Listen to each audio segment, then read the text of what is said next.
Hello, welcome to CryptosCity. Today's news is about the real Bitcoin time traveler. Original posted 5 years ago. I recommend to watch the entire video and see how scary these predictions can get. Don't forget to subscribe, like, and share. Now, let's jump to the news.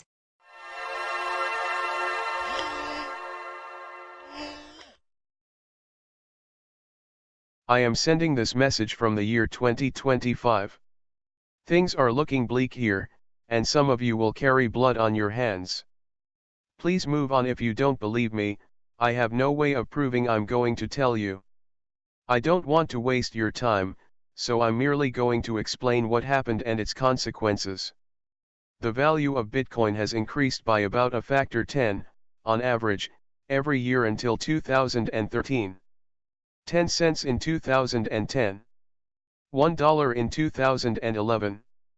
$10 in 2012. $100 in 2013. From then on, a slight slowdown, as the value increased by a factor 10 every 2 years. $1,000 in 2015. $10,000 in 2017. $100,000 in 2019. $1 million in 2021. From there onwards, there's no good way of expressing its value in dollars, as the dollar is no longer used, nor is there any central bank issued currency for that matter. There are two main forms of wealth in today's world, land and cryptocurrency. Just over 19 million Bitcoin are known to be used in the world today, a few hundred of thousand were permanently lost, and we have a population of just over 7 billion people. On average, this means the average person owns just under 0.003 Bitcoin. However, due to the unequal distribution of wealth in my world, the mean person owns less than 0.001 Bitcoin.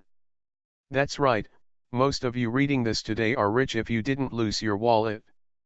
I live near an annoying young man who checked his old wallet account 2 years ago and discovered that he received a tip of 0.01 Bitcoin back in 2013 for calling someone a faggot when he was a 16-year-old boy.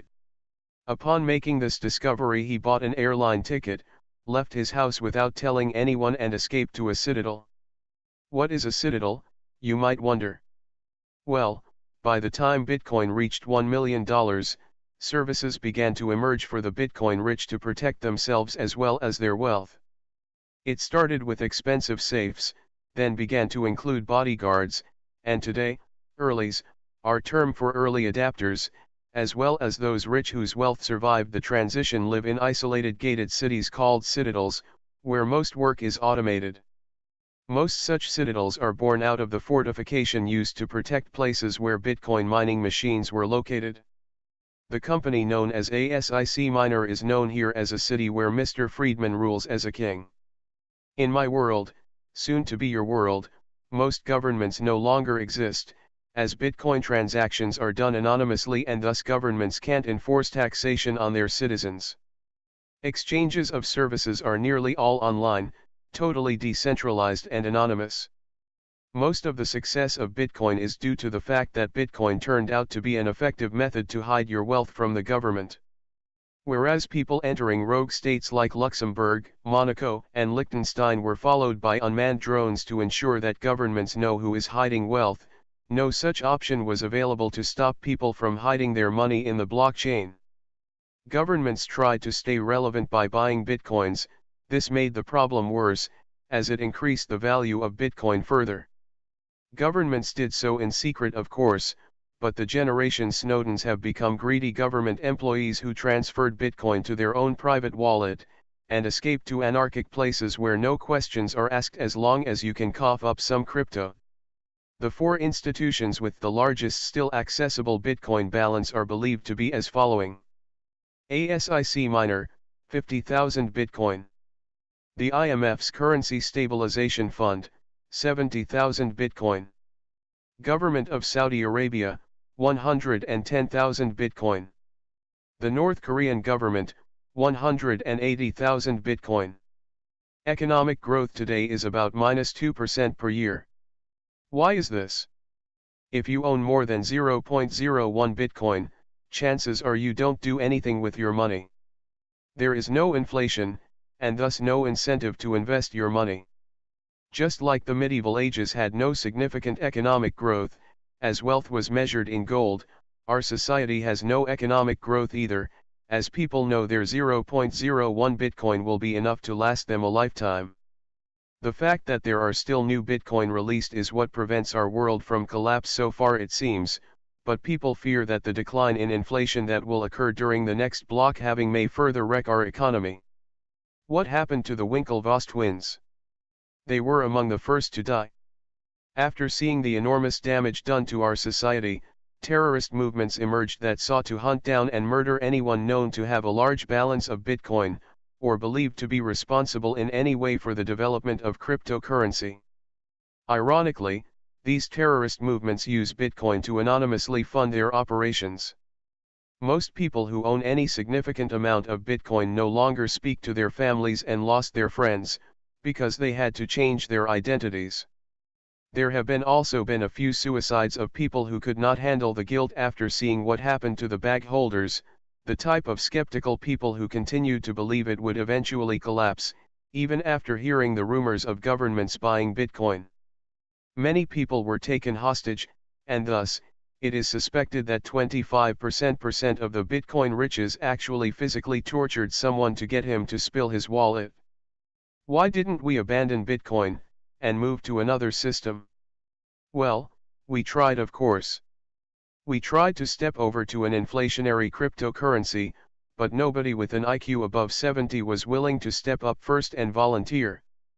After all, why would you voluntarily invest a lot of your money into a currency you know would continually decline in value?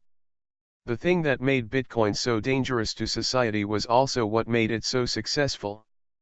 Bitcoin allows us to give into our greed.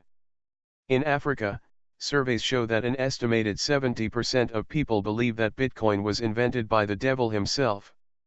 There's a reason for this. It's a very sensitive issue that today is generally referred to as the tragedy. The African Union had ambitious plans to help its citizens be ready to step over to Bitcoin.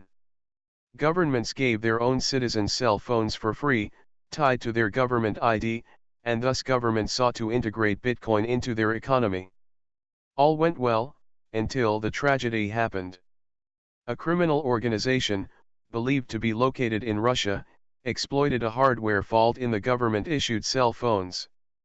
It's believed that the entire continent of Africa lost an estimated 60% of its wealth in a period of 48 hours.